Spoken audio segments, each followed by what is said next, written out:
Bollywood film ইন্ডাস্ট্রিতে মাফিয়াগিরি চলেছে, এই ফেক যে মিথ্যে যে যোগ্যতার মাপকাঠি সেটা ধ্বংস হবে এবার।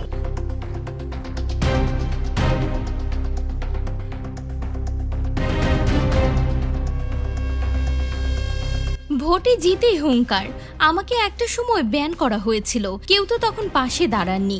রাজ আমার বন্ধু, তারপরেও বলবো ও যতটা গুণী ওর কোনো প্রয়োজন ছিল না পশ্চিমবঙ্গের মানুষ দুরবস্থার জন্য যে দলকে দুষছেন তার সঙ্গে নিজেকে জড়ানো।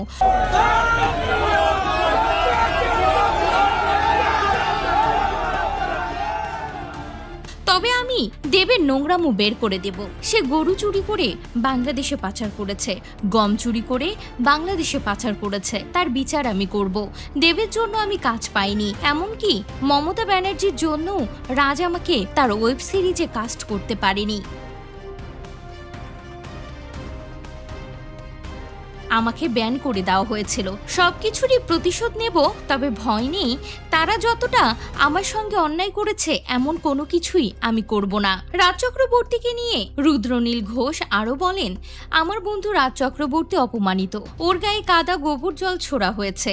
পেশা দুনিয়ায় আমাদের যাত্রা শুরু একসঙ্গে, তারপরেও বলবো প্রত্যেকেই তার জীবন কিভাবে কাটাবে সেটা নিজেই ঠিক করে। আমার উপলব্ধি রাজ এতটাই গুণী যে ওর কোনো প্রয়োজন ছিল না পশ্চিমবঙ্গের মানুষ দুরবস্থার জন্য যে দলকে দুষছেন তার সঙ্গে নিজেকে জড়ানো। রাজা এত কিছু বোঝে এটা বুঝতে পারল না। আজকে পশ্চিমবঙ্গের মানুষের যে রায় তা তারা যথেষ্ট ঠান্ডা মাথাতেই নিয়েছে, বাড়তি উচ্ছ্বাস ছাড়াই। তাই রাজের উপরে দেখানো রাগ ওর সমর্থিত দলের প্রতি অসহিষ্ণুতা রাজ চক্রবর্তীর উপরে কিন্তু নয়, রাজ চক্রবর্তী পছন্দের উপরে। বন্ধু হলেও কারো ব্যক্তিগত পছন্দ অন্য কেউ ঠিক করে দিতে পারে না।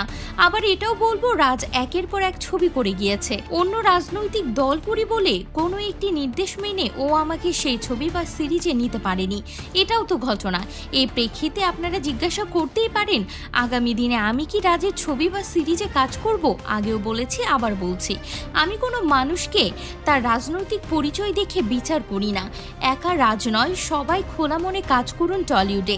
নিজের দলের কাছে বারবার এই অনুরোধ জানিয়ে এসেছি, আর এটা শুধু টলিউড নয়, যে কোনো কর্মক্ষেত্রেই এই পরিবেশ চাই।